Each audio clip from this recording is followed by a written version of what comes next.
Entonces, de eso se va a tratar el módulo. Paisaje en relación a la arquitectura, repensar nociones con las cuales catalogamos el espacio, cómo lo hacemos más o menos interactivo, de qué manera el arte puede funcionar como un puente para cambiar algunas de estas nociones, y siguiendo esa lógica, al cabo de 3 presentaciones, vamos a tener a un invitado, una invitada, todavía está en verse quién va a ser. Estoy analizando ahorita justo los nombres para contactar a gente interesante que nos puedan contar un poco desde su mirada de qué manera esto puede articularse. Entonces, esa es la idea con este módulo, y creo que de una vez nos vamos a saltar directamente a la presentación. La primera parte se trata de una lectura colectiva, de tal manera que cada persona, cada uno de ustedes, tengo que buscar mi lista, me va a colaborar en la lectura de un texto que he encontrado el otro día mientras preparaba la clase, y que me ha parecido fundamental para poder como que abrir un poco la mirada, entender que para hablar de arquitectura tal vez a veces es necesario hablar también de otros temas, y que cultura, sociedad, democracia, que son partes inherentes de la arquitectura y que son partes inherentes del espacio público y digamos, del urbanismo, pueden tener también como otras perspectivas. Y esto un poco en respuesta a esa charla que nos ha dejado, para lo personal me ha dejado como preocupado. Entonces no podía no tener una reacción a eso, y a raíz de esa situación he decidido compartir con ustedes este texto, y que además tengamos la oportunidad de leerlo en conjunto. Entonces comenzamos. ¿Lo ves? ¿Dónde está? Creo que primero tengo que compartirles la pantalla.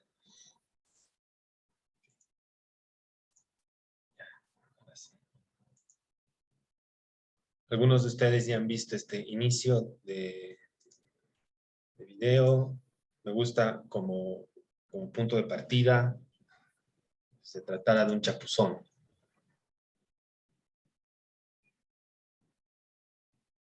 Solamente vamos a ver la primera escena.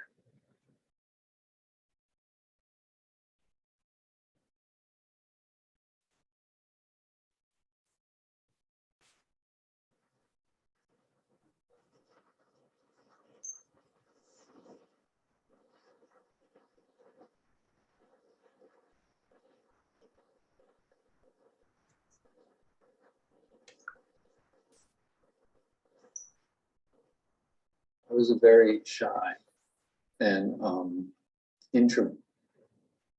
De nuevo.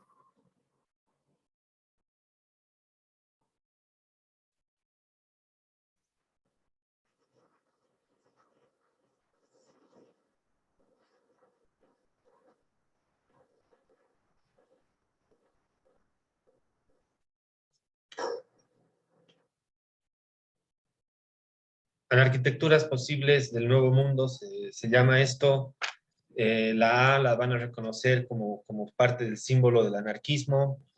Las anarquitecturas se van a referir a un trabajo, a una serie de trabajos planteados por el artista arquitecto Gordon Matta Clark en los años 60, 70 del siglo XX. Sin embargo, para poder hablar de esto y para poder abrir como un poco la noción a nuevas formas de arquitectura, es que he pensado que primero me parecía importante leer juntos un texto ya que para mirar con otros ojos a veces hay que introducir nuevas ideas. Pensar que el proceso tiene como motor a algo más grande. Se trata de un texto que, bueno, el link está ahí abajo, se llama Anarquía y Caos, es de un filósofo, de un escritor llamado Carlos Eduardo Maldonado, de Colombia, en el cual va a explorar diferentes miradas, desde la filosofía sobre todo, y con mucha, sin entrar hacia grandes detalles y sin teorizar en exceso, sobre falsas ideas que se tienen de anarquía en el mundo y que pueden ser útiles para que nos replanteemos algunas cosas, sobre todo con sentido y con relación a la comunidad y a la relación que el individuo tiene con la comunidad. E inicia con reflexionando sobre este cuadro de Francisco Goya, donde Saturno devora a su hijo. Es un cuadro muy importante, probablemente el cuadro más importante producido por el pintor español, y hacia el final del texto vamos a entender por qué específicamente es citado en el espectro del texto, ¿ok? Entonces, nos vamos de lleno al texto. Yo voy a ir llamándolos y voy a ir pidiéndoles de rato en rato que ustedes me apoyen en la lectura del texto, mientras hay algunas partes las voy a leer yo, ¿ok? Cuenta Hesíodo que en el comienzo fue el caos, con K, y que caos significa el de la boca abierta. Solo en la época moderna, caos proviene de gas y tiene la acepción conocida de desorden. El de la boca abierta es la admiración misma, el asombro, que después de la Grecia clásica nombrará como taumexein. La boca abierta es el arrobamiento propio de los niños, la fascinación por lo que acontece. Y sí, el momento anterior a nombrar las cosas es un acto poético, un acto religioso incluso, en el más prístino de los sentidos, religioso o mejor aún, místico.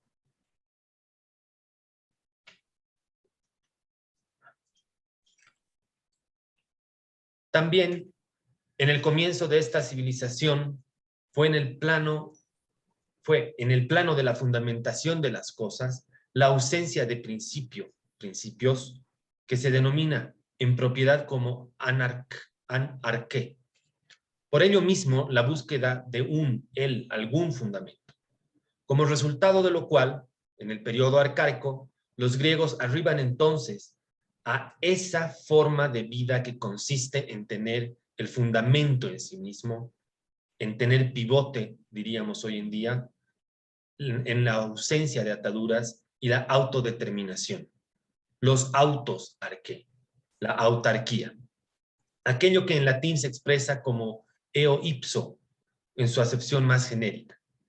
La autarquía que la humanidad posterior jamás volverá a conocer o tematizar, porque lo que se heredará será algo más fofo y tonto, la autonomía, que consiste en darse el nomos a sí mismo.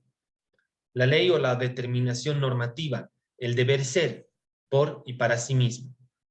Con lo cual el problema entero se hace bobo.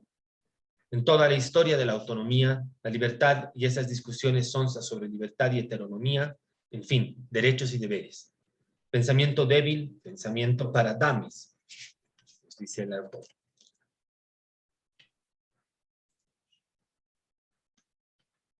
No en vano, ese helenista eximio como pocos, que era Nietzsche, se enamorará y nos enamorará a enamorarnos, y nos enseñará a enamorarnos de la autarquía. Sí, a enamorarse también se aprende. Y les pongo algunas imágenes de los movimientos estudiantiles que en el año 68 hicieron temblar al gobierno francés.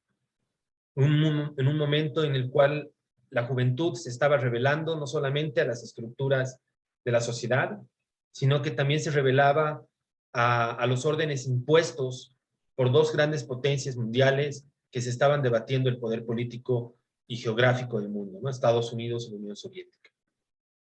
Y en esa lógica, siempre desde un pensamiento relativamente desde las izquierdas, estos movimientos estudiantiles pedían por, entre otras cosas, que docentes y estudiantes no tengan esa jerarquía tan apabullante que tenían las universidades francesas.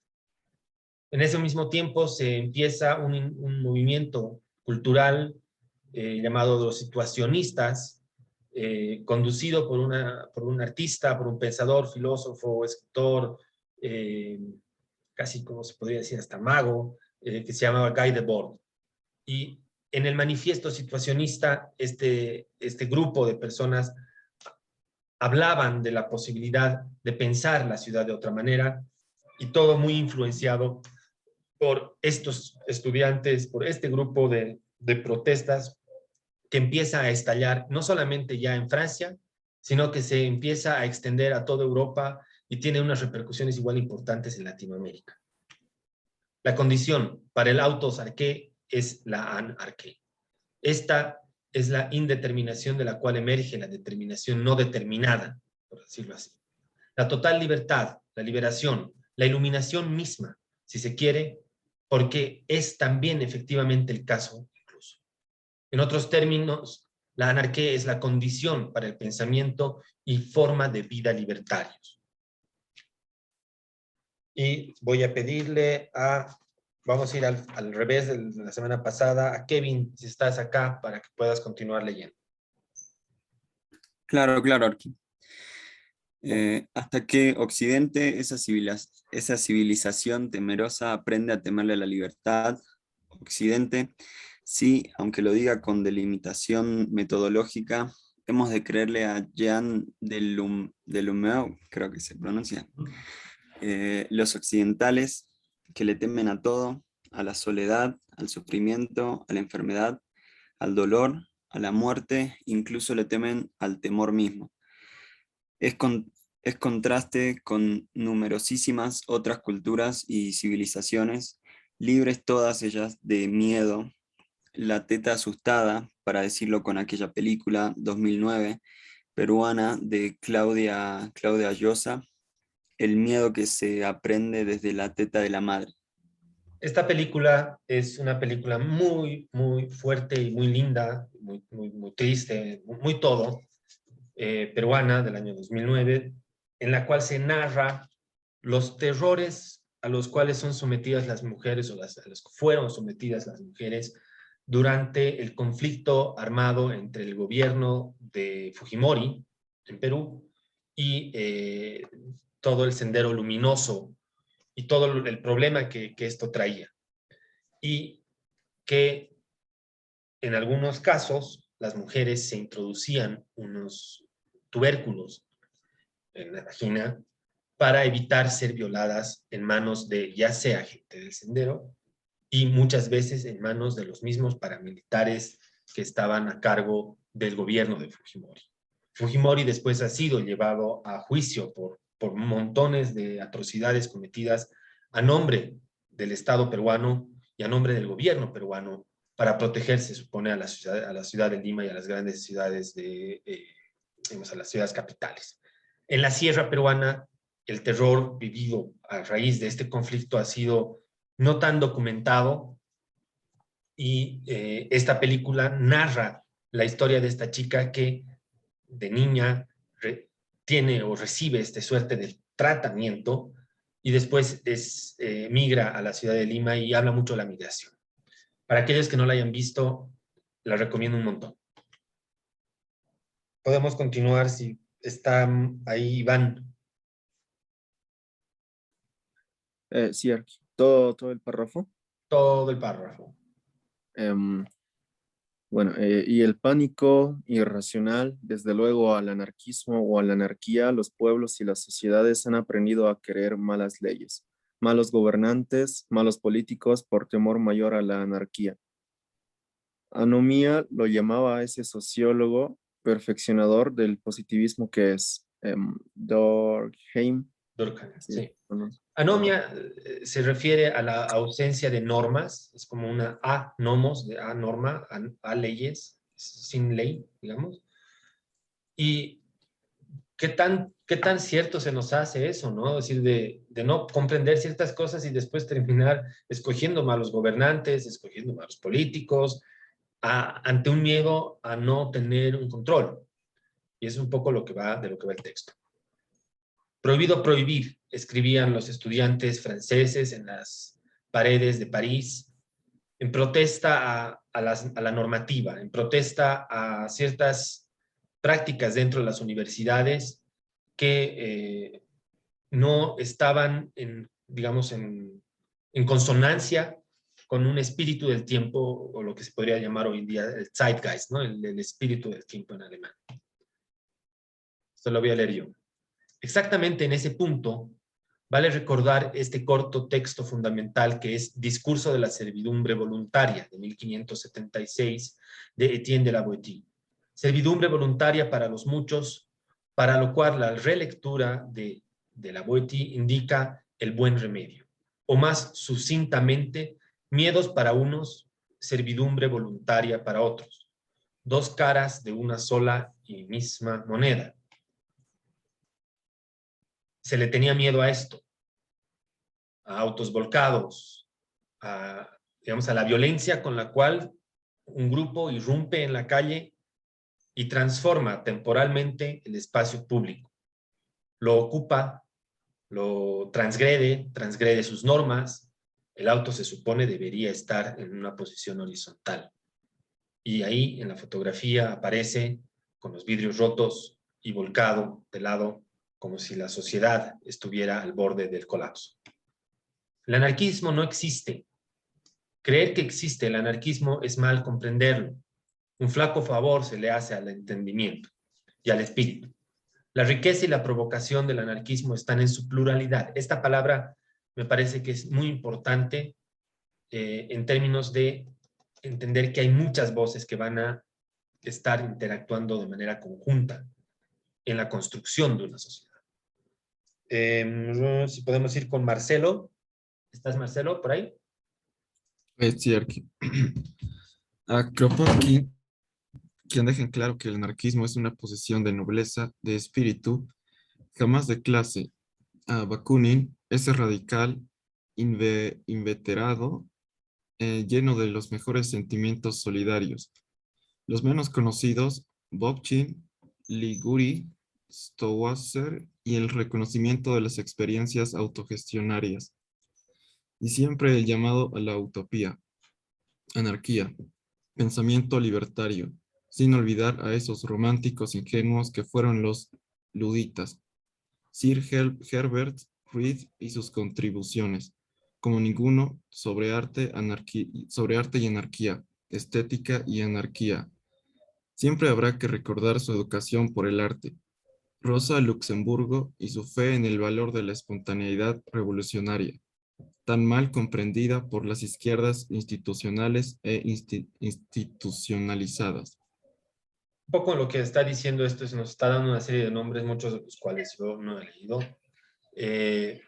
pero yo me quedo con la palabra utopía. La palabra utopía como una posibilidad de comprender que imaginar mundos distintos también es un ejercicio de libertad y que también es un pensamiento libertario. Ha sido Marcelo, Darrell. No. Darrell, ¿estás por ahí?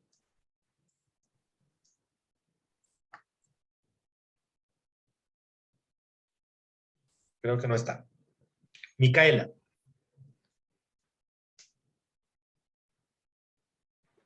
Está bien aquí. Y el filósofo de la anarquía, Max Stirner, quien sienta las bases para la distinción entre individuo y egoísmo, en ese libro nunca leído, que es el único y su propiedad, tantos y tan desconocidos, o esa voz singular en nuestra América. Manuel González Prada, sin pasar por alto claro esas experiencias en Argentina y México principalmente, y el movimiento Marxnovista, que mutatis mutandi coincide por otros caminos con los postulados del ejército zapatista y el subcomandante Marcos, que representan el respeto a las bases populares y a las culturas locales. El anarquismo con sentido de humor, que es el de Paul Lafargue. Sí, el yerno de Marx. En fin, tantos y tantas, triunfantes o fallidos, pero cuyo baluarte común es ese. La fe en las capacidades de cada quien y la confianza en las capacidades, no, y la confianza en cada quien como la confianza en el pueblo y en la sociedad y en sus organizaciones, en plural.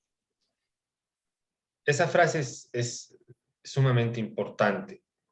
Entender la pluralidad y entender que hay dentro de una sociedad va a haber grupos que se organizan y que se congregan alrededor de una idea y van a buscar que esa idea se pueda llevar a cabo. Pero también habla de esta noción de que cada quien tiene unas capacidades y que esas capacidades pueden salir a flote.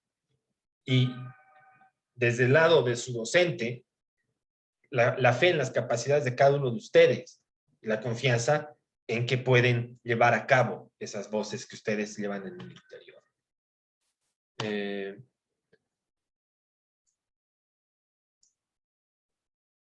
Existen, por el contrario, múltiples anarquismos, contrariamente y justamente al marxismo, al liberalismo, al conservadurismo y otras faunas semejantes, que no solamente son doctrina y o la asumen, sino que además tienen un cuerpo, una ritualidad, un lenguaje uniforme y unificado. Justamente eso, una institucionalidad.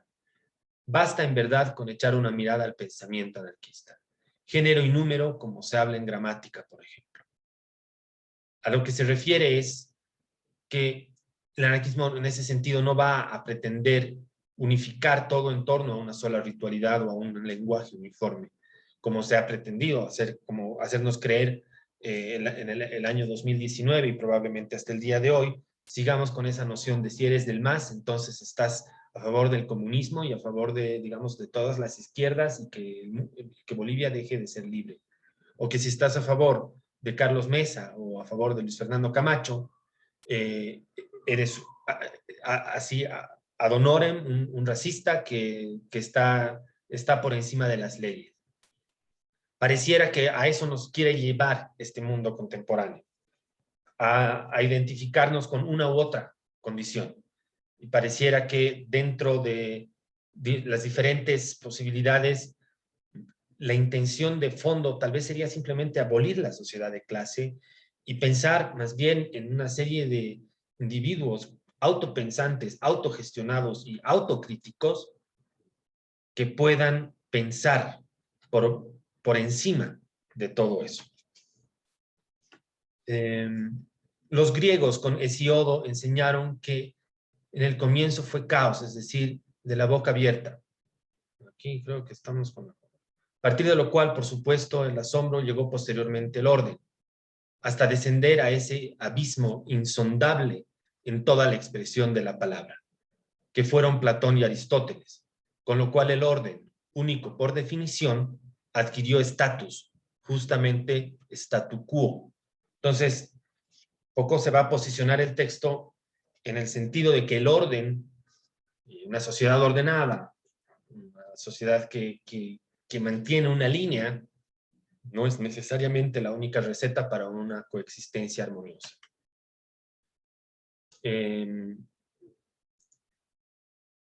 Es íncito al anarquismo la diversidad, la pluralidad, y contrario a la unicidad y uniformidad, la normalización y la estandarización de cualquier tipo, o su complemento, a las posturas binarias o dualistas, y que son por derivación maniqueas.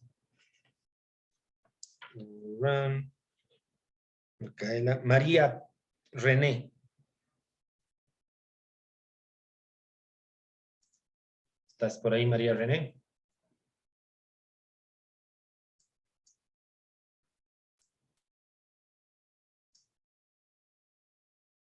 Vamos a ver si María René está.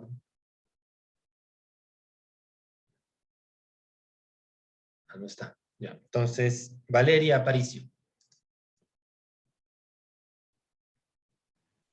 Ya, Arqui, está bien. La marca de familia del anarquismo es la pluralidad, la diversidad, exactamente por lo demás, en la línea de los trabajos sobre los sistemas, fenómenos y comportamientos complejos, que cuando son propiamente tales se conocen como fenómenos, sistemas y comportamientos de complejidad creciente, o por vía de contraste, irreductibles, esto es, no simplificables en ningún sentido.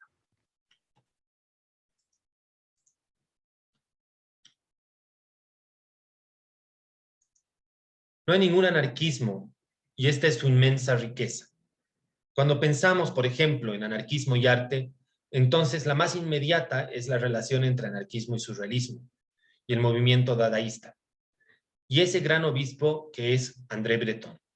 Pero más allá de cualquier referencia a las artes y a la cultura, el sólido hilo común a las anarquías es la defensa, la promoción y la propuesta por la utopía o utopías. O más acá de Breton, ese representante excelso de independencia autárquica es sin lugar a dudas Fernando Vallejo y su estética, la del anarquismo. Llamar a las cosas por su nombre y por eso mismo molesto para la moral de gregarios y los poderes constituidos. En el año 68 se hablaba del fin de la universidad, en un sentido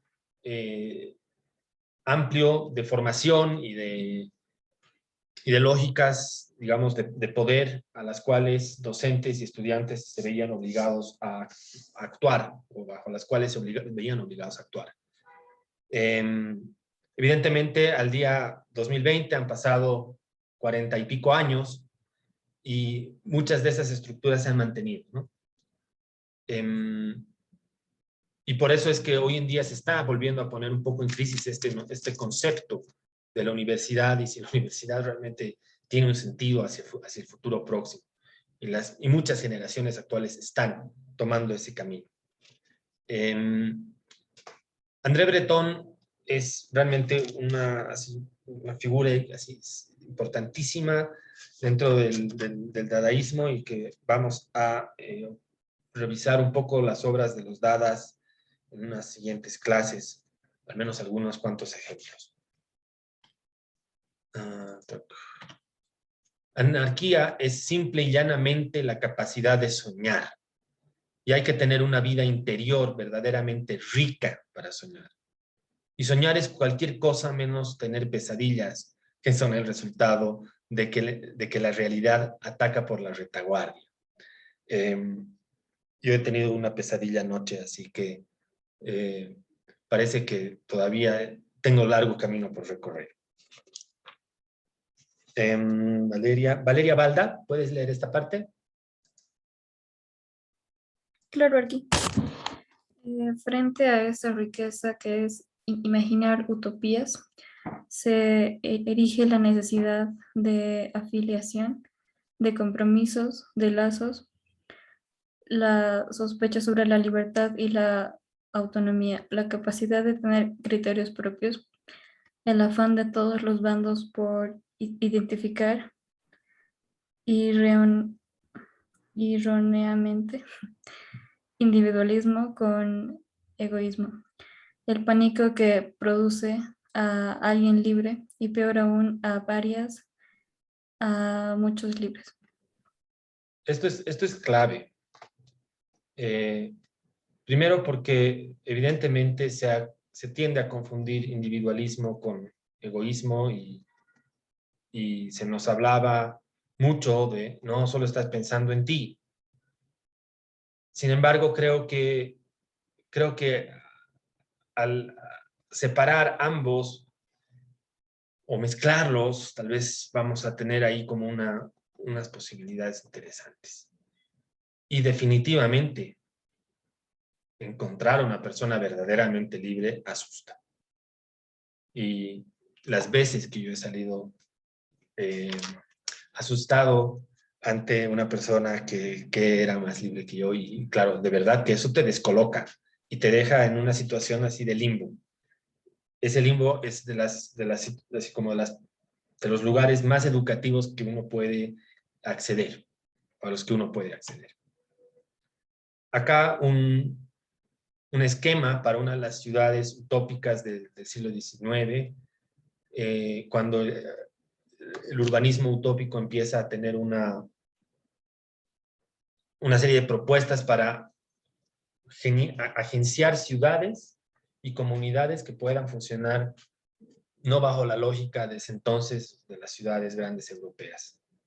Vale la pena, imagino que muchos de ustedes que han llevado historia de la arquitectura han podido hablar un poco sobre esto, pero estos espacios urbanos ideados, porque muchos de ellos los han construido, a mí me parecían simple y llanamente fabulosos. Valeria, Andrea Choque, ¿podrás leer esta parte? Sí, aquí. Una cosa es evidente, el sistema del establecimiento, las instituciones, los mecanismos sociales, subrayando el primer término, mecanismo, le temen a la persona libre e independiente, y si el anarquismo individualista, que es a todas luces una posible ética, moral e intelectualmente comprometida con la mejor del mundo. Okay.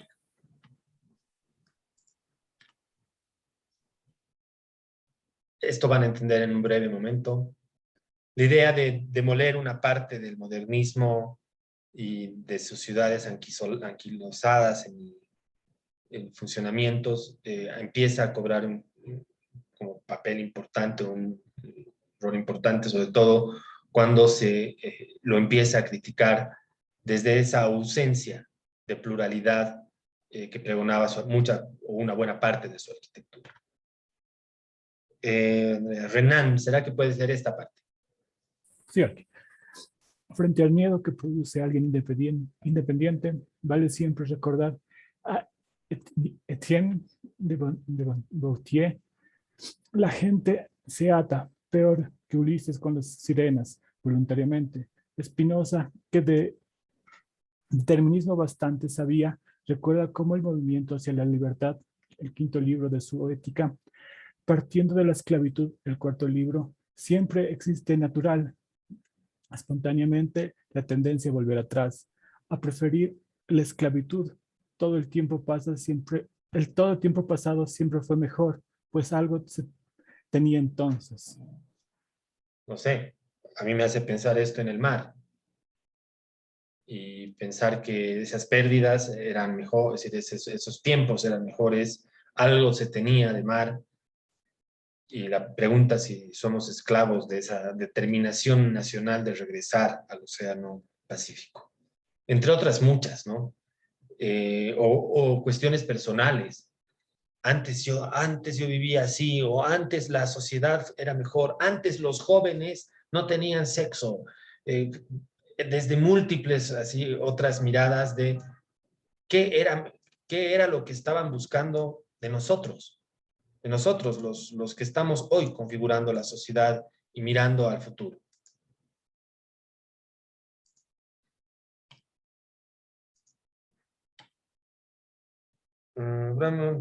Si puede Mariana Montes, si estás acá, leer esta partecita. Sí, cierto. Eso es lo que hace de la chusma justamente eso. Chusma, su afán por atarse. Para no mencionar esa forma excelsa de racionalidad, que es el contexto de la teoría de juego, se traduce como racionalidad limitada, cuya expresión original en inglés es bounded rationality, racionalidad atada, y que es preferible para el estado normal de la economía y para las posturas medio de avanzada en la materia. Lo de la chusma no es cuestión de clase, es una condición mental y espiritual. Okay. ¿Qué tanto nos atamos, no? O nos podemos atar a relaciones infelices, o nos estamos atando a existencias o formas de arquitectura que por ahí no son las que realmente quisiéramos hacer. En fin, bounded rationality. La sospecha de quién es independiente en materia de religión, de política, de credos públicos confesionales. Lo habitual es que la gente tenga esta o aquella afiliación política, este o aquel credo, etc. pues eso permite etiquetar, prever, anticipar, clasificar y por tanto controlar. Es lo que hace el NSA con las redes y los sistemas de información. Desarrollar patrones de comportamiento para anticipar acciones y controlar estilos, formas y estándares de vida. O tal vez el Facebook con sus famosos algoritmos, o el Instagram con las imágenes que nos llega en el buscador. Israel, ¿estás por ahí?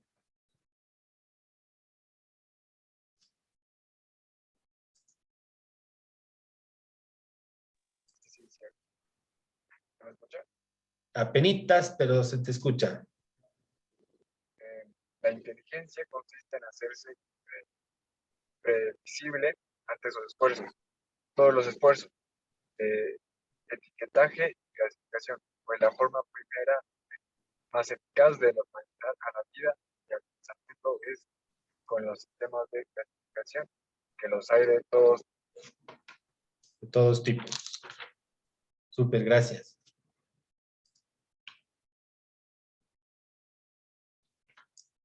Esa imagen que bien puede ser imagen de que es claramente la imagen de un bulldozer o de una de estas máquinas de demolición para demoler edificios, pero que también puede estar haciéndonos recuerdo a otras tantas desgracias del ser humano, ya sea guerras o momentos en los cuales las construcciones de la humanidad se caen a pedazos.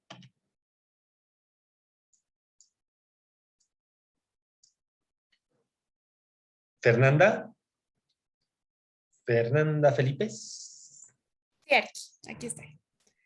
Imprevisibilidad, emerge la importancia de la espontaneidad revolucionaria, aquella que amaba Luxemburgo, y que en el lenguaje de las ciencias de la complejidad se llama emergencia y autoorganización, mecanismos de autogestión y aprovechamientos de la oportunidad. Rosa Luxemburgo, la adalid de la espontaneidad revolucionaria. Rosa Luxemburgo fue una de las herederas, digamos, del marxismo en Alemania y antes de la llegada del nazismo. De hecho, después ella es apresada por los nazis y posteriormente muere. Y tiene, hoy en día, incluso hay una fundación, Rosa Luxemburgo, que se encarga de realizar así trabajos de comunidad muy interesantes en Alemania y algunas becas académicas, siempre con un perfil muy político, ¿no es cierto?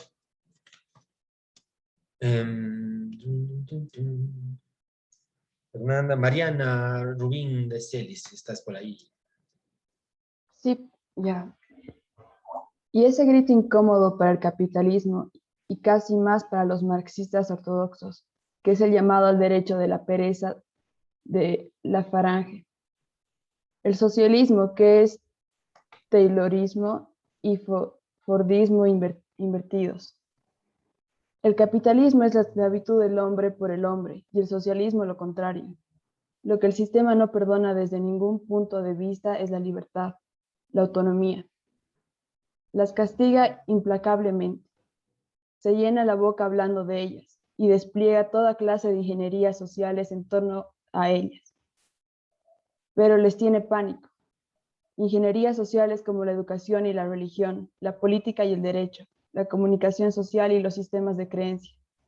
Pero tiembla cuando ve a alguien verdadera, auténticamente independiente, que los hay, y son muchos, más de los que la apariencia deja ver. Entonces aquí el texto se está estrellando contra diferentes formas de pactar, tal vez como de pactar los enemigos, ¿no? Este es mi enemigo y porque hace esto.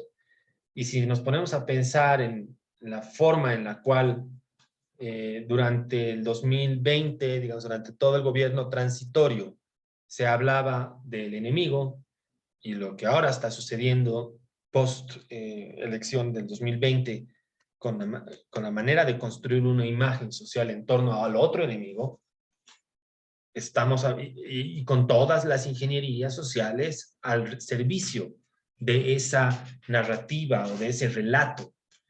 Y se trata del triunfo de los relatos. Mi relato versus el relato tuyo y ver quién gana.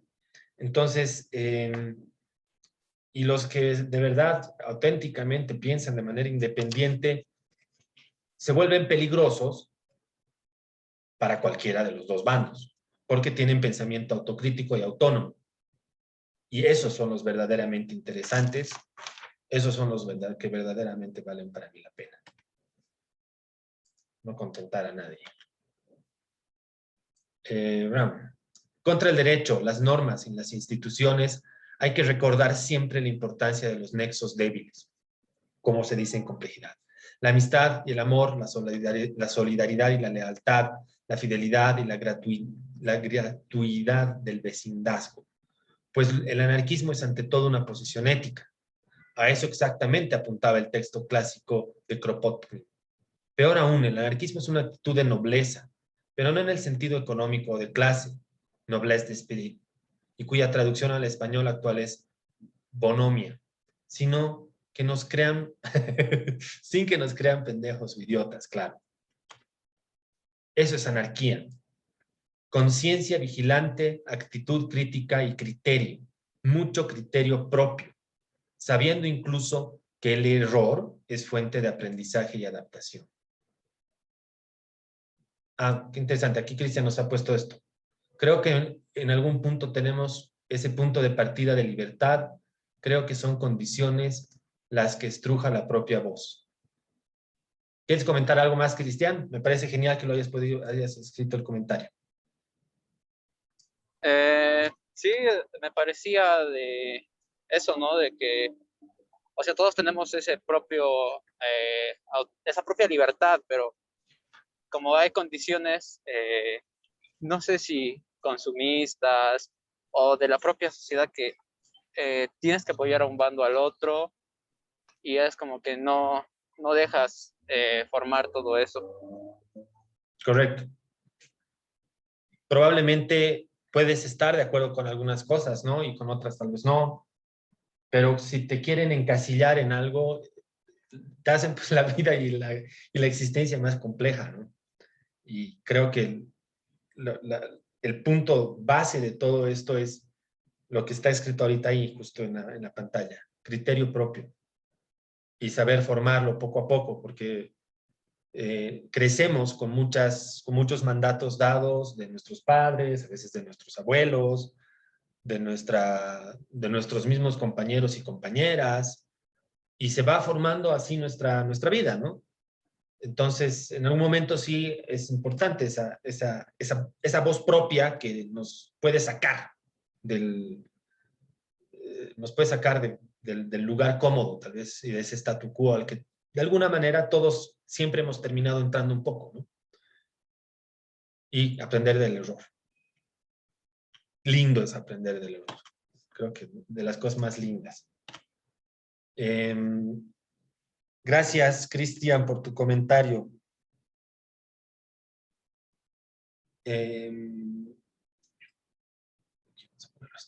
Isabel, ¿estás por ahí? No. Isabela. Sí, aquí. Aquí estoy, aquí. ¿Quiere que lo lea todo? Sí. Es correcto. Pues el anarquismo es ante todo el compromiso con la vida, lo cual no es cierto, al revés, que todo compromiso por la vida es un tipo anarquista. No, existen las instituciones, las organizaciones, las iglesias, los partidos, las corporaciones o los movimientos. Ahí existen siempre, en cada caso individuos, y cada individuo es la organización que se trata. Y si en alguna organización hay alguien sucio, eso corresponde fractalmente con la organización misma. Los individuos cochinos y miserables son la organización misma. Y al revés, aquellos verdaderamente humanos, en el más excelso de los sentidos y sobre lo cual no hay que hacer discursos, son la organización misma. Dentro de esa como dialéctica es que está tratando de organizar así esta idea ¿Dónde están los valores? Tal vez no los valores a los que estamos acostumbrados.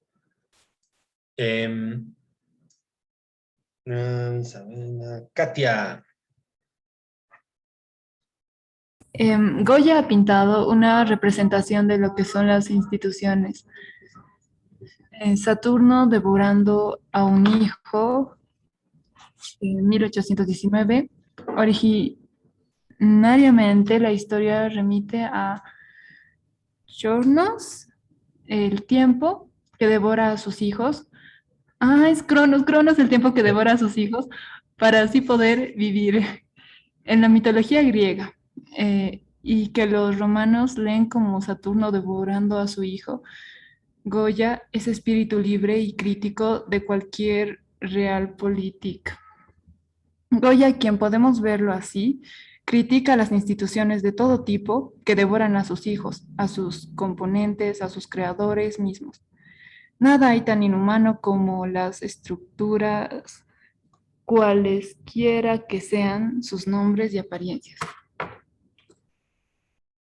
Goya. Con la brutalidad y la bestialidad con la cual está representando el rostro asustado y asombrado de un padre devorando a su hijo, metiéndole los dedos en la costilla, a través de la espalda, casi consumido por la oscuridad. Eso es lo que representaba Goya. Goya estaba como obsesionado con muchas cosas, padeciente de un montón de pesadillas, producto de, digamos, de la idea de que fue testigo de un montón de atrocidades durante una guerra años atrás. Ver en primera persona hechos de crueldad tremenda, ejecuciones, decapitaciones, marcan para siempre esta mirada y lanzan ese cuadro a la historia del arte, que probablemente es uno de los cuadros españoles que yo considero más importantes en el desarrollo del arte español. A algo semejante se refería Kropotkin. Ningún sistema que restrinja a los seres humanos a los poderes, límites y condiciones impuestas por las instituciones puede encontrar una explicación a las leyes morales de la humanidad. Cabe releer la moral anarquista desde el punto de vista de su realización práctica de 1890 y de 1891, la moral anarquista, para señalar simple y directamente que así las cosas, la verdadera moral es la del anarquismo, o el infaltable, el apoyo mutuo de 1902. Se estrella mucho la anarquía con nociones de la moral, ¿no? La moral en el sentido de construcciones pactadas que definen si tú eres bueno o malo, si vales o no vales, si tienes la capacidad de ser una persona que entra o no entra digamos, en los anales de la sociedad, o si va a ir o no al infierno, etc. Digámoslo de manera franca, la ética en sí misma no es un fin, sino un medio. Un medio para construir otras cosas, tal vez para destruirlas. Katia Tesia, ¿estás por ahí? Claro que sí, Arqui. El anarquismo no solamente quiere cambiar al Estado y las estructuras, la economía y el poder, los ejércitos y las instituciones, pues como se vio en esta experiencia de 1789 a la fecha, o en otro plano de 1917 a la fecha, nada de ello es suficiente. Se trata de cambiar la vida misma, por encima de cualquier institución de la índole que se trate. Es la vida la que importa. Y en primer lugar, la vida de cada quien, la vida de cada uno. Pues en la vastedad y la economía del universo es el individuo el que marca la diferencia. El amor hacia alguien determinado, la muerte de alguien específico, el nacimiento de alguien en particular, y así sucesivamente. Por ello mismo existe el arte, el gran arte en la naturaleza. La cultura es el valor del individuo en comunidad, no el individuo como comunidad. Esto me parece lindo, ese final, la cultura es el valor del individuo en comunidad. Pensando en, claro, cada uno de nosotros, cada uno de ustedes, es parte de una comunidad pequeña, una comunidad tal vez más grande, una comunidad que se está formando, tal vez de futuros arquitectos y arquitectas, pero comunidad al fin. Y tal vez con la imagen de la izquierda, romper con ciertas normas o ciertas estructuras no es del todo malo. Se nos hace creer que hay que acatar todo y que hay que estar como muy tranquilos y callados ante las instituciones. No siempre las instituciones tienen todas las respuestas. Pensar el anarquismo y vivirlo consiste en creer en la importancia de las emergencias, creer en la autoorganización, incluso, sí, en la gratuidad de las acciones hacia los demás, la confianza, sin hacer de la confianza una estrategia, pues la mata, y construir el mundo de abajo hacia arriba. Y nuevamente de arriba hacia abajo, contando con que la unidad básica son unos pocos elementos y sus relaciones, que es lo que está en el ABC del estudio de los sistemas complejos. Esa imagen de una estudiante levantada, agitando los brazos, proclamando sus consignas. Laura, ¿estás por ahí, Laura Pereira? Sí, Arqui. La obligación moral de cualquier organización consiste en tener gente ética y humanamente valiosa. El resto son peones. En el peor de los casos, peones de las estructuras mismas. El estructuralismo, que es la fase superior de la administración científica y cuyo producto final son las instituciones de toda índole. El institucionalismo y el neoinstitucionalismo, en toda la línea de la palabra, engendros del maligno. Aquí, bueno, está haciendo un link entre el diablo y las instituciones, ¿no? Hay un disco de Sui Generis sobre las instituciones que es buenísimo y con una portada genial, que vale la pena escucharlo, sobre todo pensando en esta cosa de la perversidad de las instituciones. Tenemos un comentario nuevo. Tesia ha dicho sí, creo que tal vez al comentario Sí, de buenísima. de Sí, Sui sí. Generis, ¿no es cierto? Bueno, Sui Generis, Charly García, y de hecho Charly García ya en los 90s tenía unos como elementos en el hombro, aquí como que en el brazo, muy similares a las, digamos, como una suerte de versión de la cosa de los nazis referidas al anarquismo. Buenísimas. Charly García, el libre. Laura Valeria Azuga. Si puedes leernos el parrafito. Muy bien. Administradores, parásitos sociales, no trabajan ni hacen nada, solo mandan y controlan, y toda la ralea de sus similares. La burocracia en general, militar y civil, educativa y política. Y los abogados también, los cargos intermedios en toda la gama de la palabra.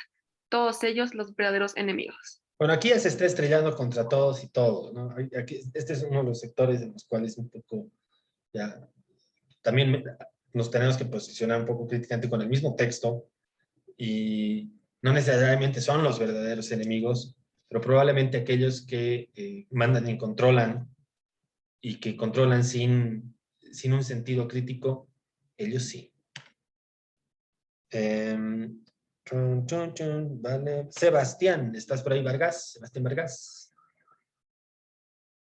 Sí, aquí estoy. Ok, anarche, ausencia de fundamentos para poder tener el fundamento en sí mismo o ser su propio fundamento. Autos, arche, que es lo que alguien como Jesús de Nazaret quería y que no fue cristiano ni católico, por lo que aboga Siddhartha Gautama, que no era budista, perdón, y tantos otros ejemplos en la misma línea. No me sigas a mí, aprende de mí y sigue tu propia línea, con lo cual el mundo podrá ser salvado ulteriormente. Samantha, ¿estás por allá? ¿Nosotros? Sí, aquí. El individuo no es el egoísta. Antes bien, es a la luz de Max Stirner el único. Y el mundo se teje verdaderamente de multiplicidad de unicidades, cuando lo son propiamente. pues en la inmensa mayoría de los casos, la gente con pertenencia, afiliaciones, sentidos de pertenencia y demás, todo lo cual es la total ausencia de libertad, autonomía e independencia. Whatever urbanism. El urbanismo puede ser una forma de organización, como puede ser una forma de desorganización estructurada y controlada que pueda tomar, hasta ahora muy poco se ha aprendido de las posibilidades que el caos o la idea de un sistema abierto pueden darle al urbanismo. Creo que eso es algo que deberíamos como que aprender un poco. Urban planning, es decir, la idea de planificación urbana muchas veces excede o, no, o se ve excedida por el crecimiento de las ciudades, sobre todo en Latinoamérica o en países como la India, donde de repente se planifica una cosa y termina sucediendo otra. Creo que vamos por ahí, por ese lado. Esto lo voy a leer yo. La gente se afilia como estrategias de supervivencia para sostenerse y aguantar. Eso, aguantar, punto. Pues la historia de la humanidad es, a gran escala, la historia de la supervivencia. No hemos arribado aún al estadio de la vida o la existencia. En términos de la teoría de la evolución, es físico-darwinismo, incluso darwinismo social, sin siquiera haber llegado al neodarwinismo. Y más allá o más acá, mejor. Y al final, recordar siempre es ese cuento de niños. Nadie se atreve a decir lo evidente, que el rey va desnudo. Solo ese niño, candor e inocencia, juego y futuro, se atreve a decirlo y lo dice. Y entonces todos comienzan a ver desnudo al rey. El niño, el primer anarquista desde el punto de vista del desarrollo. Solo los niños son libres, se lee desde la adultez. Tal vez deberíamos volver a ser niños. Como Nietzsche mismo, en la tercera de sus transformaciones, del león en niño, y antes del camello en león, y en su Así hablaba Zaratustra. Y afirmar más vida, más voluntad de vivir contra los nihilismos. Daleska. Tenemos un comentario. El niño es el eje creativo de la vida, dice Cristian. Correcto. Concuerdo. Ya, y el caos. El caos es todo lo contrario a desorden, anomia. A pesar de un muy desafortunado libro de Balandier, orden a través de fluctuaciones. Las fluctuaciones como generadoras de orden de complejidad creciente. El caos, el filo del caos, el rigor. Es la fuente misma de la creatividad e iniciativa, riesgo y apuesta, desafío y cambio. Cambio fuera. Yo creo que sí, una buena parte de ese caos en el que vivimos, tal vez el caos incluso de nuestra misma ciudad de La Paz, anárquica, hasta las venas, sumamente creativa, apostando todo el tiempo por el riesgo. El caos como generador de nuevas realidades a partir no del pasado, sino del presente.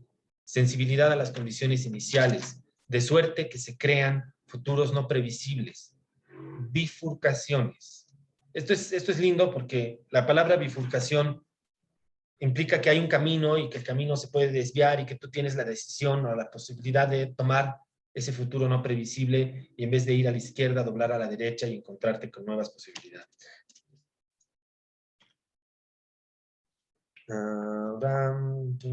Jimena Nina. Sí, Arqui. En fin, el filo del caos es experiencia, espacio de fase, a partir del cual suceden todas las cosas maravillosas del mundo y de la vida, justamente lejos del equilibrio.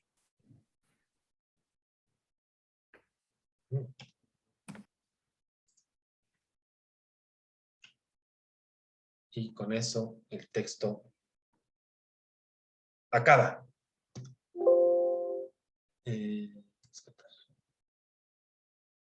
Aquí vamos a hacer una pausa.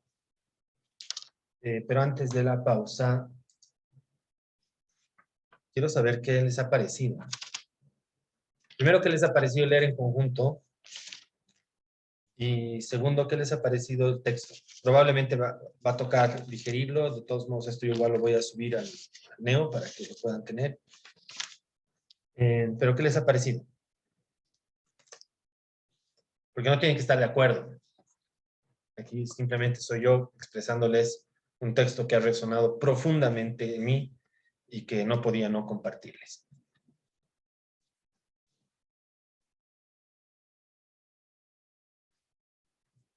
¿Lo quieren comentar después de ver toda la parte visual?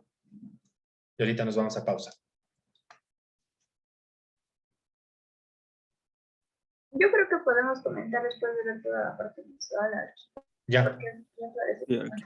Perfecto. Entonces nos vamos a pausa, 10 minutitos, hay 45, regresamos. Háganse un cafecito, porque ha sido largo y denso este sector.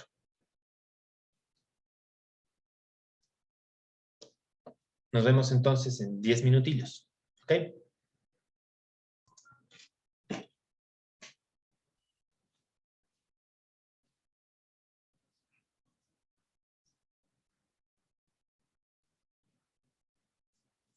Que si no me quedo sin voz. Ok. Era estudiante de arquitectura. Estudia en Cornell. Termina de estudiar en Cornell. Tenía un tema especial y específico con los postulados y los escritos de Le Corbusier. De eso se trata el texto que les he dejado. Pero en su trabajo es como que se ponen en tela de juicio algunos mandatos de la arquitectura. Se pone en tela de juicio uno de los primeros mandatos, que es la durabilidad. Se pone en tela de juicio el mandato del cobijo o del resguardo o de la guarida, que en términos de una historia de los espacios son el punto de partida de la arquitectura, considerando que esa era nuestra manera de supervivencia. Regresamos a la palabra supervivencia. Acá lo que él estaba planteando es entonces, no vamos a sobrevivir únicamente de arquitecturas que solamente funcionan de esa manera. Tal vez tenemos que revisar todo esto, todo el concepto. Aquí la casa, el ingreso, la parte posterior y el efecto que tiene el corte en su morfología. Este corte termina generando un impacto.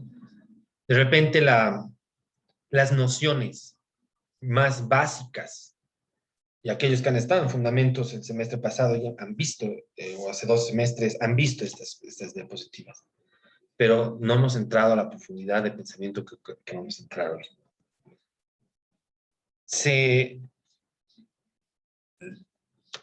La fusión de estas dos palabras, ¿no?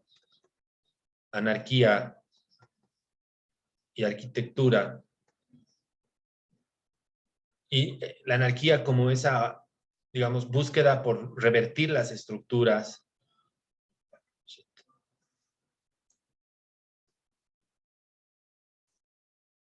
Y la arquitectura como una estructura en sí misma.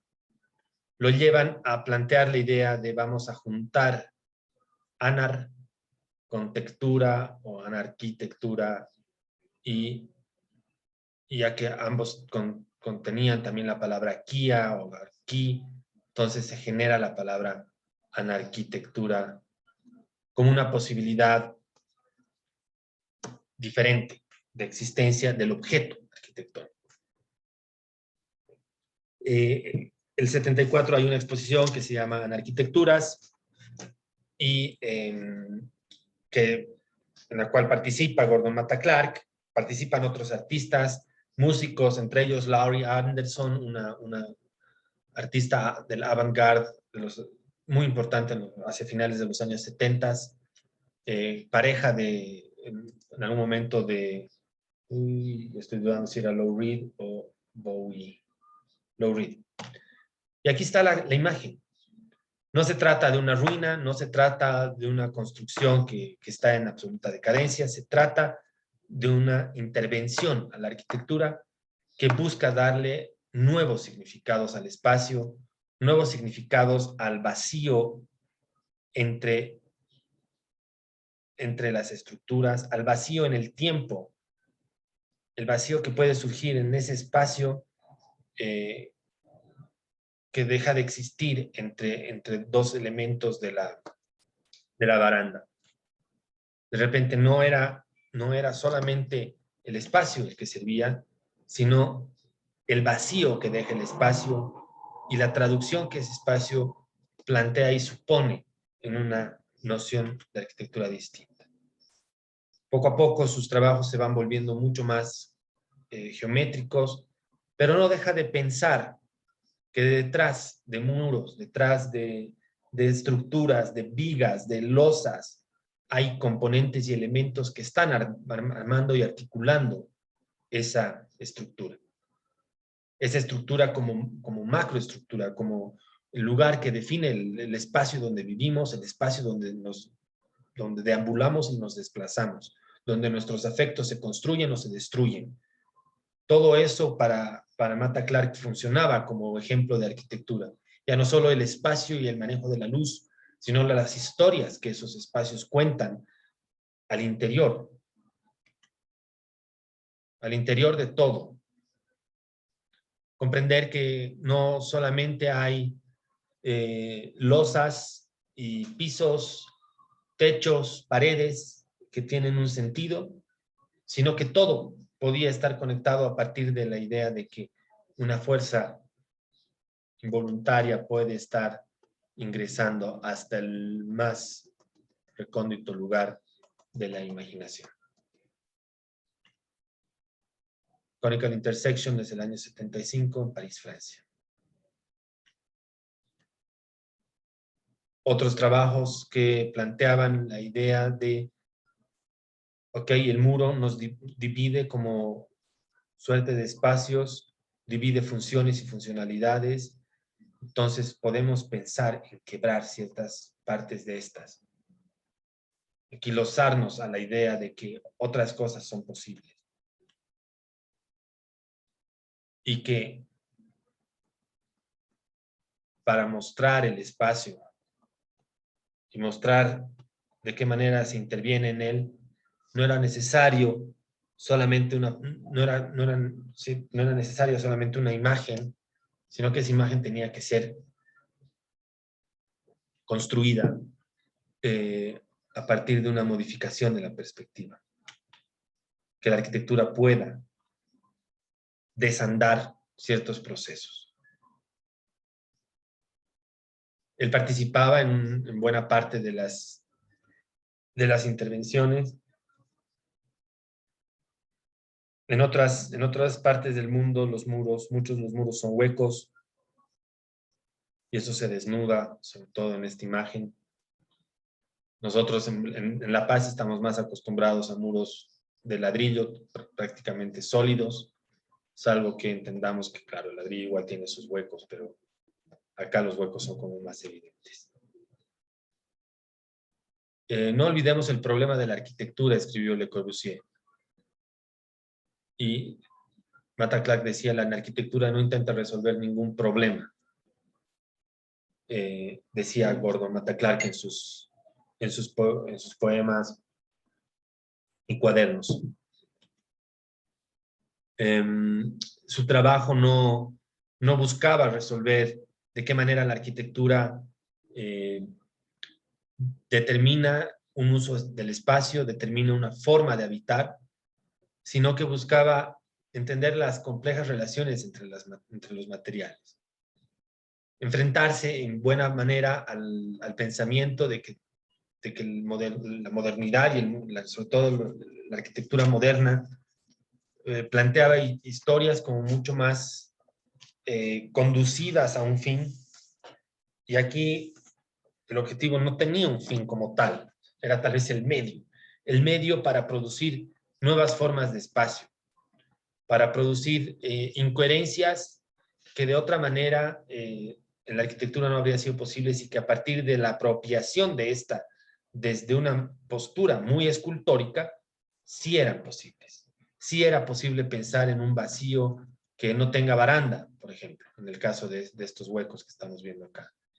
Y que el vínculo visual entre un espacio y otro era factible, que una persona parada aquí abajo podía entablar una conversación con una persona echada que muestra la cabeza y le saluda desde aquí, le dice, ¿qué tal? También era posible. Entender que los vínculos y los nexos con el espacio urbano podían ser palpables desde el exterior. En este caso, este es de nuevo conical intersection, se trata de un cono que ingresa invisible al espacio, pero rompe con las estructuras y hace posible ese vacío agenciado por la ausencia de muros, por la ausencia de partes de losa, que además no han terminado de caer, ¿no? Una respuesta al diseño cosmético, finalización mediante eliminación, finalización mediante colapso, finalización mediante vacío, escribía Gordon Matta Clark en sus cuadernos. El vacío era importante para él. El vacío como una antítesis a la construcción misma, como una posibilidad estética. La moral del diseño es válida. Se eligió en cuestión funcional porque parecía la ruptura más crítica con las bellas artes. La basura histriónica. Era válido para su época, pero ¿cuánto tiempo ha pasado? 70 años desde que se ha producido algún tipo de reevaluación radical. Escribía de nuevo en sus cuadernos. ¿Cómo podemos reevaluar la arquitectura de manera radical? Tal vez en el siglo XXI, sabiendo que Gordon Matta Clark en 1970 o digamos al 74 estaba escribiendo estas cosas. Muere muy joven, en el año 78, envuelto todavía en esta idea radical de cambiar la perspectiva bajo la cual estábamos entendiendo la arquitectura, y la arquitectura estaba empezando a cambiar. El edificio del fondo no es otro que el edificio Georges Pompidou. Conical intersection se da en una de las construcciones aledañas al centro y que después, semanas después, iban a ser demolidas para habilitar ese espacio urbano que es colindante con el centro Georges Pompidou. An architecture working in several dimensions, making the discussions, the show, and the work, keeping it on an ongoing process, not finishing, just keeping going and starting over and over. Para Gordon Matta Clark, todo funcionaba a partir de la idea de un proceso. Si llevamos y transportamos esta idea de proceso de trabajo, arte procesual, y lo llevamos a la arquitectura, a una arquitectura procesual, a una arquitectura que entienda que la obra finalizada tal vez no es el fin, y que se puede volver a empezar, y que se puede volver a empezar, y que se puede transformar y transformar. Entonces ya no estamos hablando de una arquitectura estática destinada a los grandes panteones, destinada a los grandes museos, destinada a justamente a esa idea del monumento que hace un rato veíamos en la obra de Elmire Andraxet. Tal vez distante en ciertas ideas, y que no se puede mantener a paso con la evolución de la vida humana. Es como un poco la pregunta que deja Gordon Matta Clark, porque eso no es una respuesta, simplemente es como una idea de así también podemos hacer. Thomas Hirschhorn lleva esas ideas de arquitecturas efímeras y temporales a otras dimensiones. Piensa a partir de la comunidad y piensa a partir de esta idea del individuo en la comunidad, del individuo haciendo comunidades o individuos haciendo comunidad. Vamos a ir de adelante para atrás en este caso. Estamos empezando por su último monumento. Es un monumento a Gramsci, a un filósofo sumamente importante que muere poco antes de la Segunda Guerra Mundial. Pongo aquí Architecture, Experience and Installation como formato porque Se trata de todas esas cosas a la vez. Es arquitectura, no será arquitectura de autor, pero es arquitectura, es experiencia, porque en esencia lo que se ha hecho es una experiencia urbana y una experiencia social y una experiencia afectiva tremenda, pero también es una instalación de arte, porque hay un objeto que está ahí instalado en el espacio urbano. Y para entender bien, vamos a ver este video, dura 7 minutos, y me parece bellísimo. Lo voy a poner.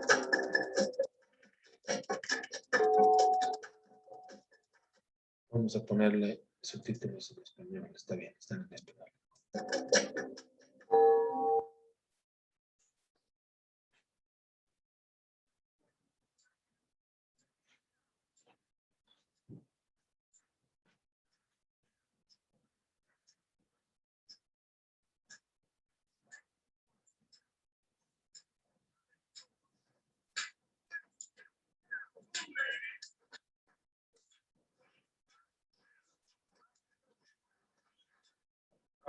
Sorry to interrupt. Perdón. This is the man of the hour. This is the man, besides Eric, that brought everything to us. Thomas believes that more is more.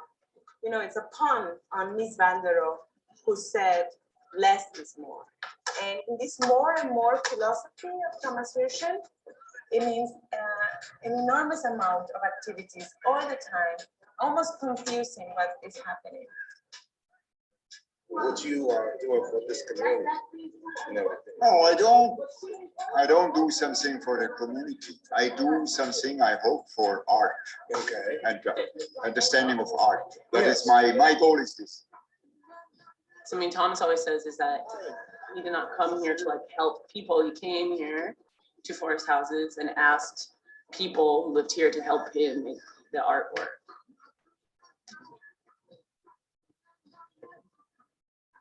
And there's a really big difference. There's a huge difference between those two things. Thomas asked me to translate the Gramsci prison notes to Spanish. That was a great opportunity for me, man. I just put retirement to the side and just began working with his art. Here I am today, 2 months later, enjoying myself every day, and I feel a lot better.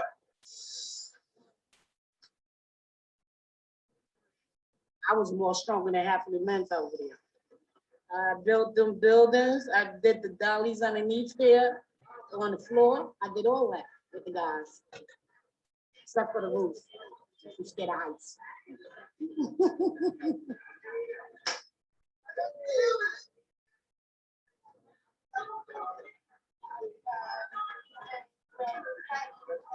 My name is Stan DeMille. Stan the man. Stan DeMille. Oh, I saw your sign. Yes, indeed. I Yes. Yeah. and I work for love.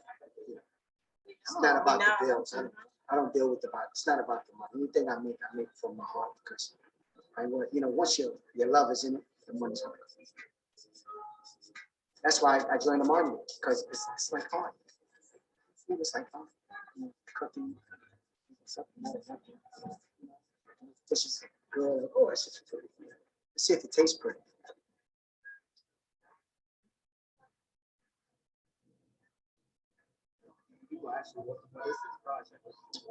Well, I walk them over to the brochures. It's a monument of something. A positive place for art and study. They got a smoothie bar, They can go in the library, read books. a Wi-Fi station up here. Monument usually is something that, is stable, it doesn't move. This is a temporary monument, something I never heard of. But Thomas explained to me, what he wanted to do and how he wanted to integrate the residents into the monument, as in giving them jobs and want to teach the kids about art. He doesn't want anything to interfere with his monument, whether it's rain, deer, nature. He don't want anything to interfere with his project. If you're not interfering with his project, everything's good.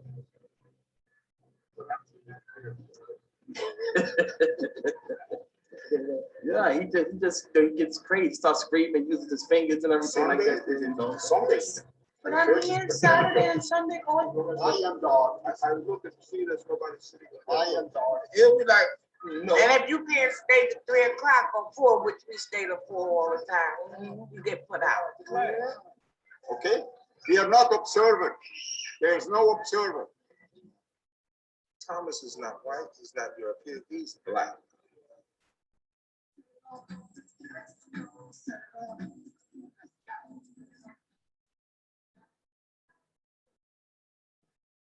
I was very inspired by Thomas's poster. And on the poster, it says, all humans are intellectuals. And so, and the quote that I want to begin with, which is quote number 1, is taken from that notion. Gramsci's idea that every person is an intellectual is an incredibly important idea. It's a huge part of it. My name is Adam. I do graffiti, I draw, and I make stuff. But I guess I'm not done with it yet. I'm not done with this, but I'll try to make a character for my game.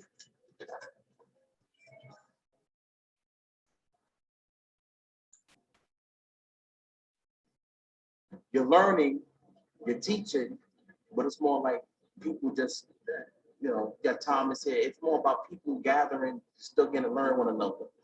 Because I don't really know all these guys that I work with. I just know them through other people. Y'all get to know each other, you learn from each other, and you know, that's basically it. This is history right here. And it's history just because it's never been done.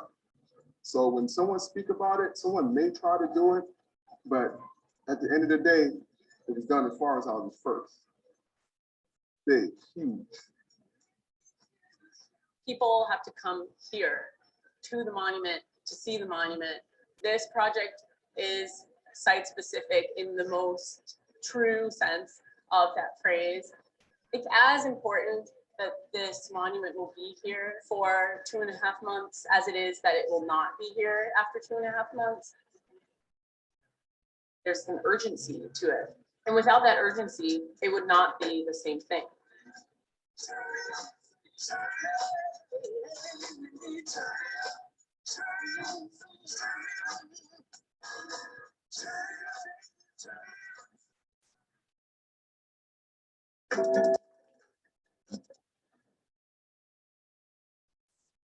El verdadero de los objetivos de este monumento era voltear la palabra monumento y llevarla lo más cercana posible a la palabra experiencia, a una experiencia comunitaria, a una experiencia barrial, donde los afectos puedan ser el elemento central para construir una identidad en torno a un sitio, en torno a un personaje y en torno a una historia.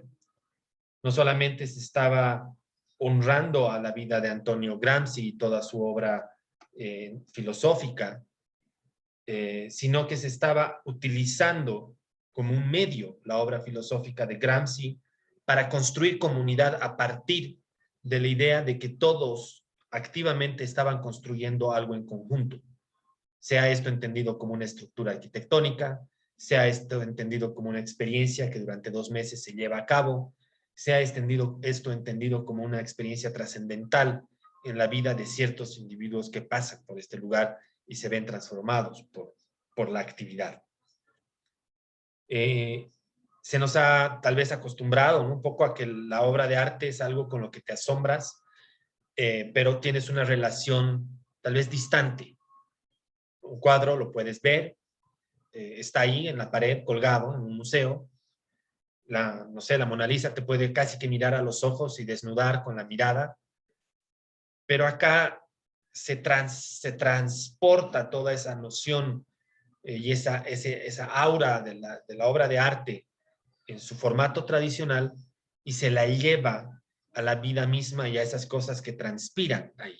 Y entender que a partir de esa idea de que todos pueden ser intelectuales, propuesta por Gramsci, de repente todos podían ser obra de arte, todos podían ser autores de esta obra de arte, ya no solo Thomas Hirschhorn.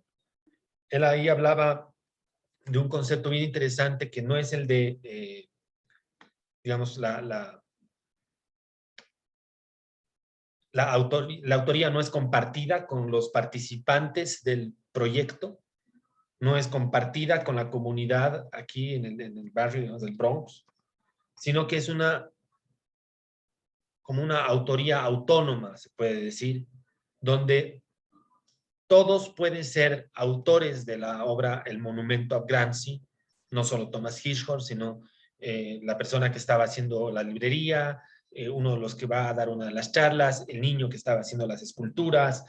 De repente todo el mundo tiene la posibilidad de decirse a sí mismo, yo soy uno de los autores, o yo soy el autor. Hay muchos autores, pero yo soy el autor. Y en esa lógica, de repente la comunidad toma acceso a otras comunidades y gente de otros lugares de Nueva York llegan al monumento a participar de debates, a participar de actividades, y de repente durante esos 2 meses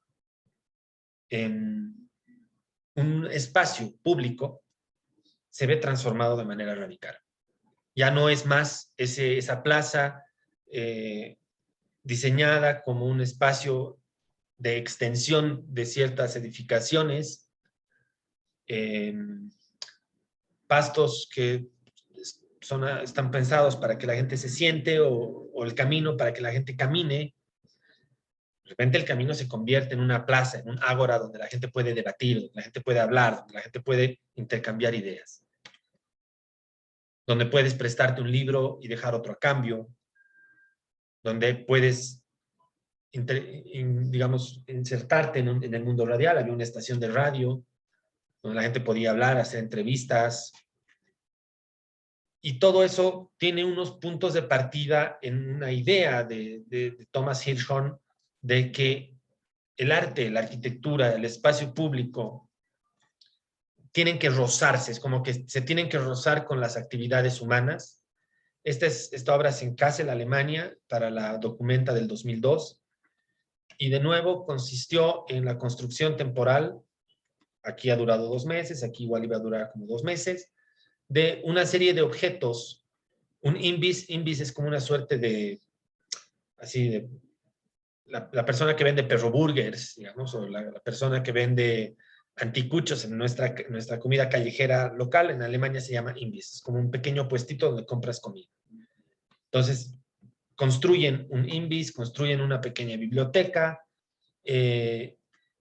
y había incluso un automóvil que se lo alquilaba para ir al sitio. Había otro donde tú podías subirte a una biblioteca que era como móvil. Y así una serie de actividades en uno de los barrios más problemáticos de Kassel. Nuevamente aquí se inserta por primera vez esta idea de que la comunidad es la que interviene y un poco como que diseña en conjunto con Hirschhorn un poco lo que estaba sucediendo. Unos años atrás, en Aviñón, en Francia, se hace el monumento a Bataille, y aquí nuevamente había esta idea de la colaboración, pero ya había un monumento que había sido como trabajado de manera como colectiva. Nuevamente aparece esta idea o la posibilidad de introducir como una pequeña biblioteca, una sala de lectura, donde se podían leer libros de Deleuze. Y a partir de estas primeras obras, y esta que era el monumento a... Aquí me he confundido, este es Spinoza, esto no debería decir Deleuze, aquí se me ha ido una palabra, este es Spinoza. Este es en Amsterdam, y no es en Francia, miren qué error. Este es en Ámsterdam.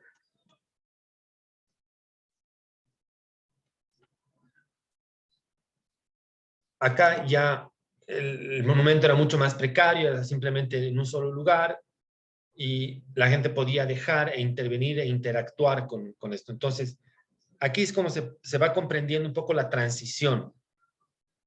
El primer monumento es un lugar donde uno podía dejar inscripciones y pequeños como que objetos. Acá la gente ya como que podía empezar a interactuar con el monumento a Deleuze, dejar igual, y básicamente como habilitar un lugar común donde podían compartirse ideas, y poco a poco va complejizando esto hasta llegar al 2013 al monumento a Gramsci en Nueva York, donde se terminan de conjugar todas las ideas que él llevaba como recolectando a lo largo de los años de trabajo, digamos, a lo largo de prácticamente 14 años de idear esta noción de que el monumento podía dejar de ser un monumento y que el espacio arquitectónico en términos urbanos no es únicamente la obra de arte y el manejo de la luz y el manejo de, digamos, de la experiencia, y el manejo de los materiales, sino es en esencia las experiencias que se dan ahí y que son significativas para un grupo humano. Y lo que ese grupo humano hace de esas experiencias para tener una voz pública, para tener un acceso a un sentido. Voy a cerrar mostrándoles estas dos obras mías que tienen una inspiración profunda en todo lo que acabamos de ver.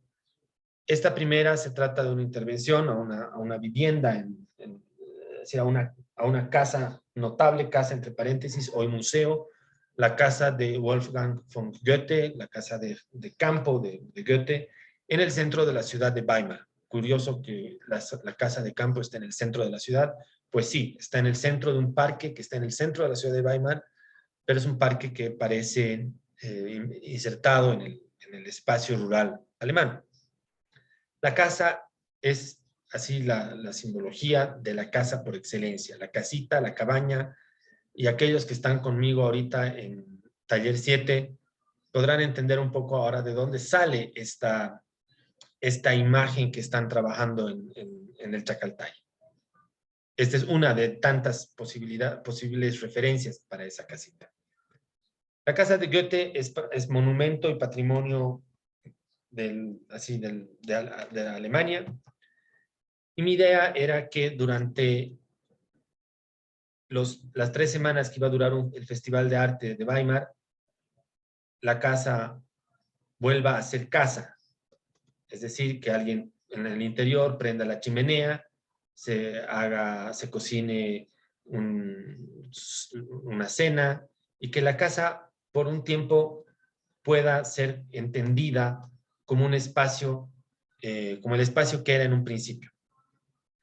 Evidentemente no se pudo hacer tal cual lo que yo quería, porque cuando hicimos los primeros papeleos para poder obtener el permiso, nos prohibieron utilizar, primero nos prohibieron que pongamos fuego porque la casa se podía quemar, lo cual era relativamente comprensible, no lógico, pero comprensible al menos. Entonces dijimos, ok, son solamente con las luces prendidas, para lo cual recibimos una segunda negativa, arguyendo que podía haber un cortocircuito, posibilidad una, no sé, quizás 10,000, pero posible al fin. Entonces, bueno, comprendimos que tampoco se podía. Sugerimos la posibilidad de conectar un generador y tener unas luces por fuera del sistema eléctrico, que también fue denegada porque el generador de energía funciona con gasolina y podía explotar. Bajo la cual la última opción fue instalar una serie de linternas a pilas que iban a iluminar de manera tenue el espacio, lo cual le dio a todo el lugar como un aire de nostalgia aún más interesante, y que hace que además nos fuercen a contratar un guardia que iba a cuidar las linternas y las lámparas durante ese tiempo. Así que al final, objetivo cumplido, durante 3 semanas un guardia estuvo durmiendo en la casa de Goethe durante las noches, con lo cual la casa volvía a estar ocupada de noche, que era mi principal preocupación, ya que durante el día estaba ocupada por visitantes y turistas. La otra obra se llama Jagdturm, o Torre de Cacería, traducida al español, y consiste en la idea peregrina de insertar una torre de cacería en el centro de este parque. Igual perdimos la opción de insertarla en el centro del parque, porque el parque ha resultado ser patrimonio también de la humanidad, y el pasto del parque es parte de ese patrimonio, y nos lanzaron la analogía o la metáfora de que uno no perforaría la Mona Lisa con unos alfileres y que es insertar esta torre y sus especie de zapatas en el pasto era una afrenta en contra del patrimonio, razón por la cual se desecha la opción de ponerla en el centro y la colocamos a las afueras del parque. Esa línea rojita que estoy marcando es el límite del parque. Ahí está el parque del Ilm, donde no se podía, y este parque se llamaba Beethoven, sí podíamos ponerlo acá. Entonces, desde ese punto fronterizo, yo podía observar el parque, observar la ciudad y observar el parque, este parque Beethovenplatz que había a la mano derecha. Se convierte en mi taller, se convierte en un espacio de creación, donde además yo podía como observar a la gente que caminaba, tenía unos largavistas y los podía observar, y era una torre de observación y de lectura, o en algunos casos para generar pequeñas obras e intervenciones desde ese espacio, dado que se convirtió en una suerte de taller. Y esta otra obra de Andrés Bedoya, que se llama Ultramadre, la realiza en 2009 en el Museo Nacional de Arte, convenciendo y trabajando en colaboración con un gran grupo de mujeres de Pollera, y las convence de lo inimaginable, de soltarse las trenzas y todo lo que significa soltarse las trenzas, como parte de una, que es algo que solo sucede en la parte más íntima de la vida de las mujeres que utilizan trenzas. El destrenzado público, que sucedió en un performance público, se da además en un momento muy importante. Aquí están todas las señoras, como charlando con Andrés, y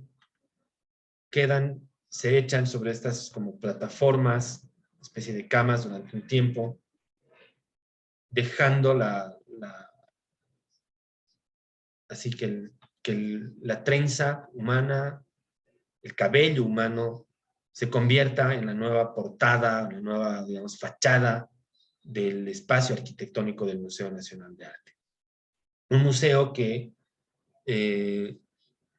está construido dentro de una lógica arquitectónica colonial y que, sabiendo bien de dónde viene, ha ocultado durante generaciones la presencia del cuerpo femenino originario, de sus salones, de sus espacios, y esta era una manera interesante de reponer parte de digamos, de ese legado y de esa herencia. Y romper de esa manera ese mandato sacro de la arquitectura del Museo Nacional de Arte en una actividad que para mí estaba muy, muy, muy conectada a la idea de una anarquitectura, a pesar de que no se estaba rompiendo físicamente el espacio, se estaba rompiendo simbólicamente con sus contenidos originales. Y sería el primer paso por la decolonización, uno de los primeros pasos para decolonizar el museo mismo, esta pieza. Esto es como un esquema de Thomas Hirschhorn para entender la idea de la experiencia, la idea de arte en el espacio público y como ciertas nociones que debería generar una problemática. Movimiento, contradicción, interés real, dinámica, conflicto, contacto y convicción. El arte en el espacio público y el espacio público necesita, provoca y crea estas nociones. Pensar que no hay una audiencia exclusiva y que puedes involucrarte con audiencias y públicos de diferentes lugares. Pensar en una noción de universalidad, de equidad, Headlessness en el sentido de que no hay un líder, necesariamente un artista que es el que decide y genera todo. Esta idea de non-programmation, que habla de la búsqueda de que haya múltiples programas funcionando dentro de un mismo evento. Nuevamente aparece esta idea de unshared authorship. Y así va construyendo diferentes nociones bajo las cuales el espacio público puede verse alterado a partir de diferentes ideas. Esta idea de lo precario me parece esencial, ese color café de la madera y del cartón, razón por la cual el fondo de pantalla hoy día ha cambiado de blanco a café, para entender que eso que sucede en la obra de arte también puede hablar del espacio público, puede hablar de los grupos sociales y de sus problemas. The absolute affirmation of equality is the link, the hidden and invisible connection which holds a work of art in public space together. Solamente de esa manera él plantea que esto se puede dar. The skeptical attitude in the cynicism of those who don't believe in the power of art to transform each human being. De nuevo, enfrentarse a ese escéptico que piensa que el arte no transforma.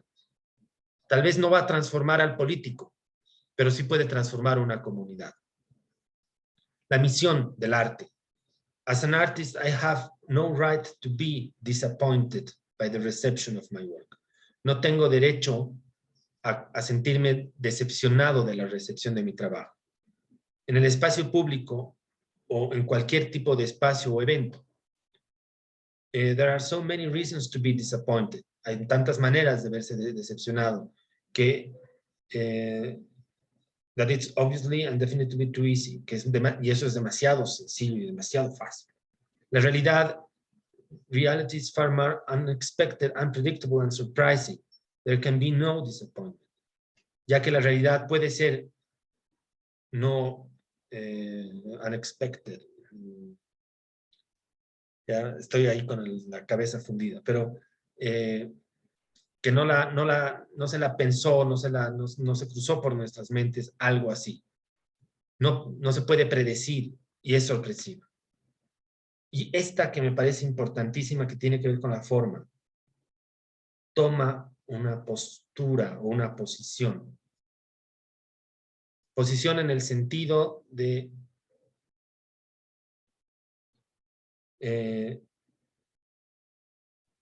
dónde estás como que trabajando, ya sea en el espacio público o en una galería.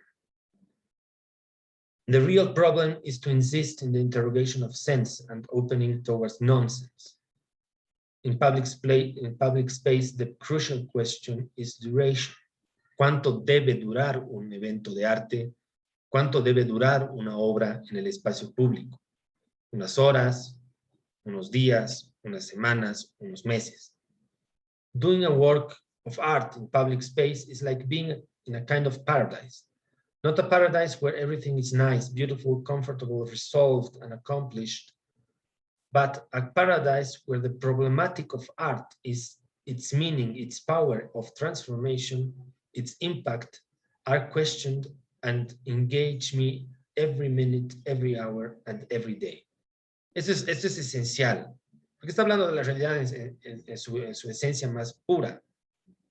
Evidentemente no se trata de tener un espacio lindo, confortable, resuelto, como nosotros tal vez desde la herencia católica entendemos al paraíso, sino entender ese lugar como un lugar complejo, como un lugar en el cual podemos sentirnos acercados o al cual podemos llegar de diferentes maneras. Y entender que el impacto y la transformación que la obra de arte puede tener ahí puede ser de ida y vuelta.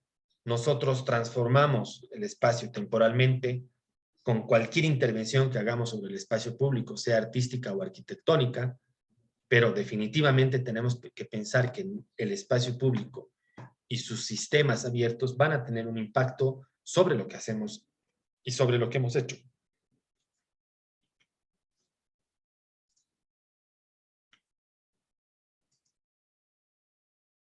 Y aquí unos cuantos zooms para que se pueda leer mejor.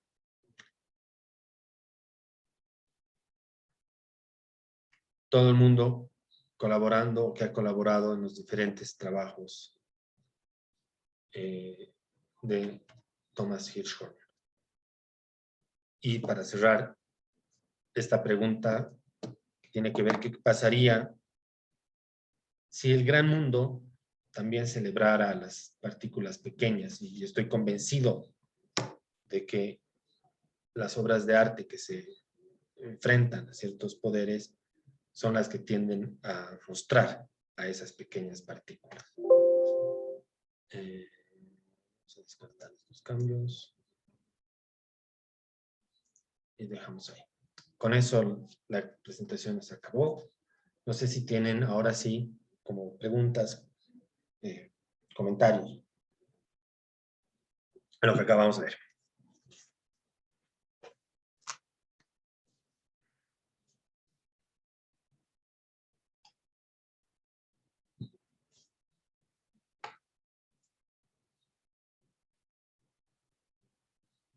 Nada de nada. Ok.